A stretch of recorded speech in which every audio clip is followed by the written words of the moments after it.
So if you're not planning on working with small children, you might think, I just need to kind of get through these chapters about the little ones. But there's many reasons why this information is so important, regardless of what group that you're going to be working with. And so um, just this last week, I was visiting with a woman who was concerned about her baby's vision. She had a new baby, and she said, I can even put a toy right up to her face, and she just shows no interest. And my first question was, does she react to your face? And she just lit up and she assured me that yes, the baby reacted to both her face and to her voice. And it was helpful and made me feel good to be able to share with her that that was okay, that there was actually two things that were at work there. First of all, a baby at birth has a field of vision that's between 5 and 18 inches. And that's important for you guys to remember because you may see that again. So let me say it again. A newborn at birth has a field of vision that's between 5 inches and 18 inches. And the best vision is at 8 to 10 inches. So even if you're not working with parents, you still need to know about the stage of development. And so not only was her baby not able to see well, babies are more likely to show interest in faces than any other object when they're that age. So they've even made mobiles that have faces on them rather than the cutesy little toys like we've saw for years. So let me go ahead and share this screen with you, and we'll go ahead and get started talking about, at least we will if I can figure out how to do it. We will get started talking about chapter 3.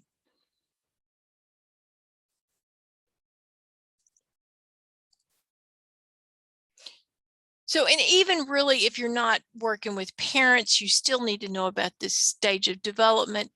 And the reason why you will need to know about this stage of development is because things that happen at this stage of development has a strong impact on later stages and even as the adult that we will become. So it's very important. And I want to talk about Piaget. But you may notice if you're looking at the PowerPoint for chapter 3 that I've changed the order of the slides. But I wanted to introduce you to the man Piaget first and set the stage before I talk about his theories.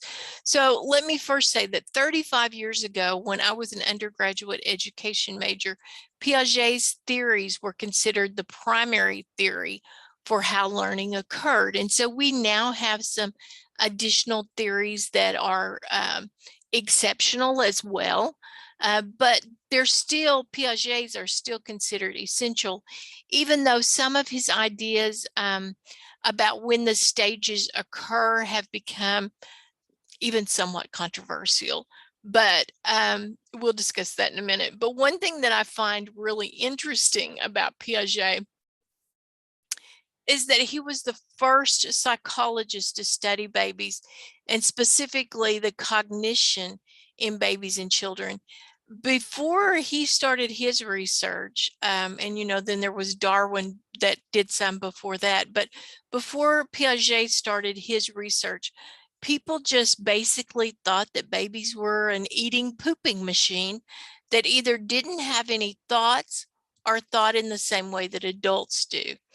And in some cases, they didn't believe they felt pain in the same manner that adults do. In fact, there was a huge period of time, it's only been in the last century or so, that doctors were called in for babies and children. They were mostly treated by adults in the families or natural healers or whatever, which is probably a good thing since one of the main ways they treated adults was by bleeding them. And I don't think that the children could have withstood some of that bleeding. So Piaget was born in 1896, and it was a time when, although the records are kind of sketchy, most seem to agree that more than 1/3 of the children born in the 1800s didn't live to be age 5. So they would die before they made it to 5 years old. And many times the parents didn't name their children until they were 2 or 3 years old. As you can see, if you visit old cemeteries, um, there will be cemeteries with headstones that show a baby that's 2 or 3 years old, and it's just called Baby Smith or Baby Stout or Baby Jones or whatever. So um, that should kind of give you an idea of the time when Piaget became an adult and um, became the director for the Center of Scientific Child Study. And he was very unique in his belief that learning started at birth. So Piaget actually lived a very long life. He lived until 1980. And even during his later life, he continued to study cognition. His theory focuses not only on understanding how children acquire knowledge, but also understanding the nature of intelligence. And there's been a tremendous amount of debate over what constitutes intelligence over the years, but that could be uh, a really long discussion. So now that you know who Piaget is, let's talk about his theory just briefly. So as the slide says, he believed that children were active participants in their learning, that they constructed their own knowledge. Your book has a super cute demonstration of what that might look like on 3.1 on page 78, where a 4-year-old who's expecting a new sibling is sure that the baby comes from a duck based on conversations and books that his parents have read in an attempt to get him ready for that new addition to the family. And while I truly don't know where he would have come up with that explanation, it's no more bizarre to me than deciding that I was related to Loretta Lynn that I talked about. So we both took the new pieces of information that we were given and added them to what we already knew and came up with an answer. And in both cases, not the right answer. So that really happens a lot more than we realize with small children. They don't have the understanding to comprehend some of the things and some of the vocabulary that we use. And so many times it's not that they're choosing to not follow directions, it's that they don't understand the directions that they're given. So when children are presented with new stimuli or pieces of information, this is really important that you remember this. So let's start again. When children are presented with new stimuli or with new pieces of information, what is learned is not a true reflection of what comes from the environment. So it's based on whatever knowledge that they already have, and then they add that new piece in, and 2 and 2 may definitely equal 5 for them. So Piaget called that process of adding new stimulus into whatever knowledge you already have adaptation. And you read about adaptation in chapter 2, but Piaget used it very specifically to describe how a child's knowledge adjusts from some kind of new stimulus from the environment. And excuse me, adaptation involves both assimilation, so trying to make sense of that new information by fitting it into whatever knowledge you already have, and accommodation, which is the process of changing the child's existing knowledge structures to allow that new information to fit. And the best way I found to explain assimilation is through a true story. A pre-K teacher in an urban area, she took her children on a field trip to a dairy farm where all the cows had spots. Now, you country folks will know that they had Holstein cows. And they talked about the cows when they got back to school, and they drew pictures of the cows, and they spotted papers with the dots for the cows, and they sang cow songs and read cow books. And then a few weeks later, they went on another field trip to a fire station, for Fire Safety Week. And the station's mascot was a Dalmatian. And so the Dalmatian came out with a fireman, and more than one of this teacher's children yelled, "Cow! Cow!" The size and the spots on the Dalmatian fit very neatly with their pre-existing knowledge of a cow. And of course, since most also had some knowledge of dogs, she was able to quickly convince her students that no, that was not a cow. It was a dog who also had spots. And so they could go through that assimilation and accommodation and change their knowledge to include this new information.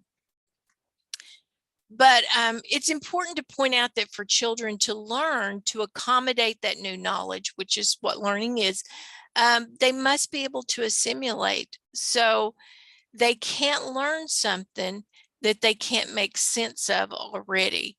And what I mean by that, some of you shared that you found chapter 2 a little bit difficult to understand, and perhaps that was because you had no previous knowledge of a great deal of the information, or because it didn't spark your interest. Both of those work. But think about it. If you had no knowledge of genetics and you had no prior knowledge of concepts like genes and DNA and chromosomes, or any of the other information that was talked about in those videos, would you have been able to understand the information even if you watched those videos over and over and over? If we had left out the first video on genetics, would you have been able to understand the rest of it when it talked about genetics if you didn't already have a basic understanding of genetics? So Piaget, at least, believes that you would have needed to find a way to connect the information to something that you already knew before you would have been able to accommodate that information or learn that information. That is what accommodation for Piaget means. And Piaget believed that this process is also how adults learn, which is why I tried to connect it to children or people that you might have come into contact with when I assigned the discussion board over disorders and syndromes.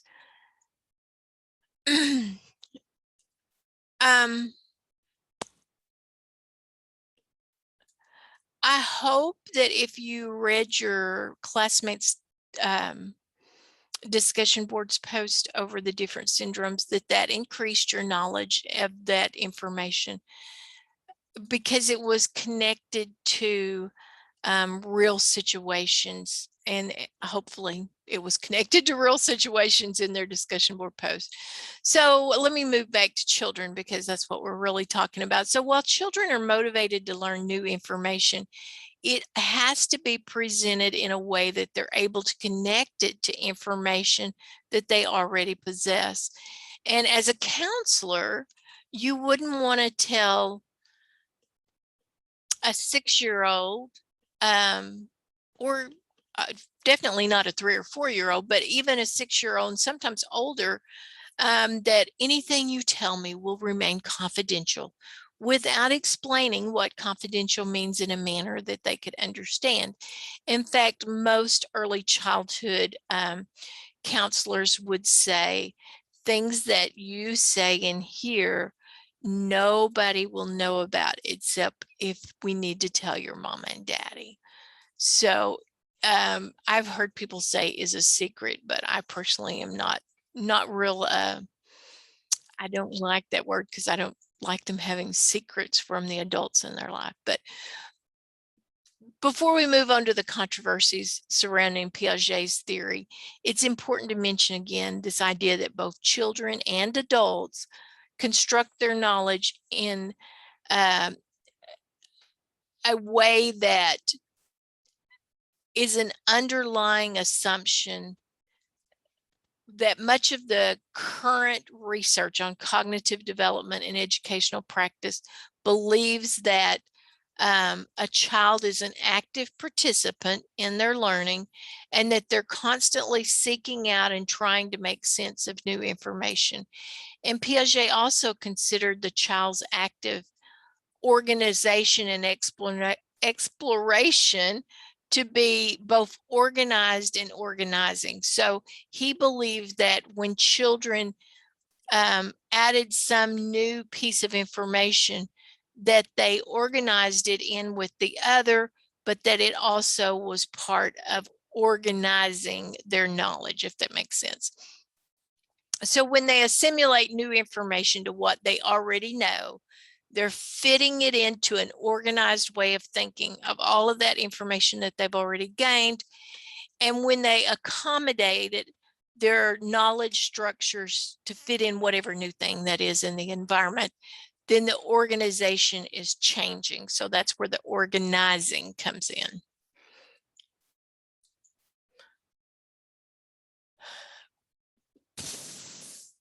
So controversial.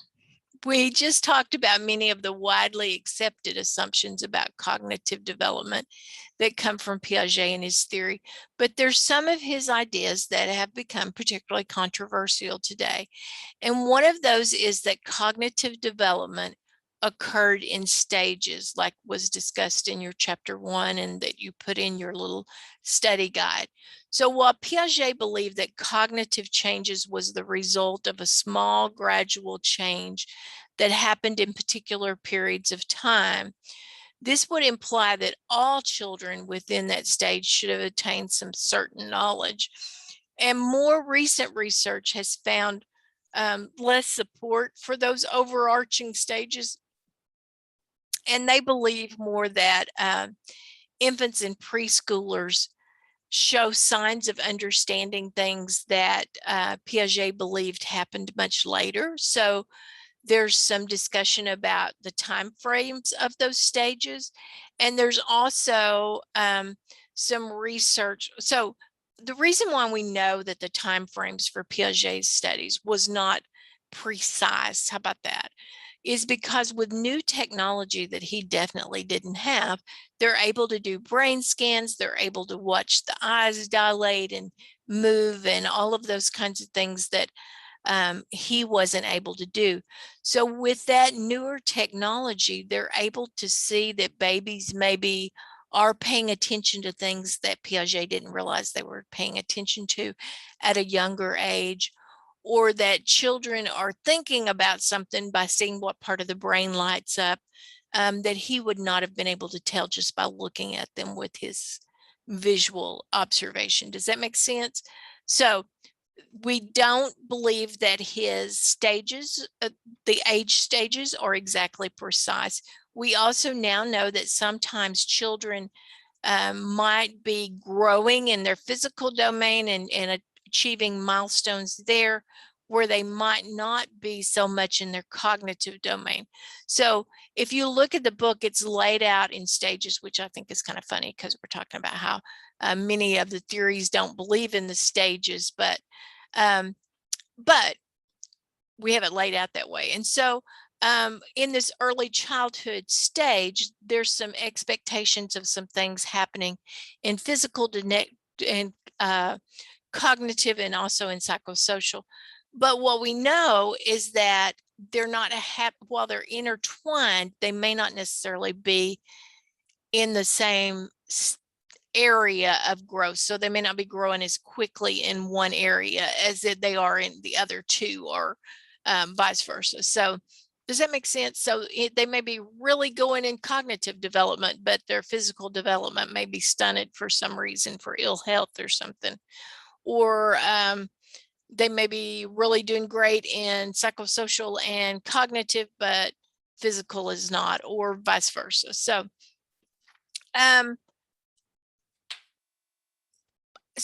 the two things seems to be not exactly accurate on the stages. And then also, while he believes in stage theory, there are some theorists who do not believe that things happen in stages. Instead, they believe that it's a gradual, continual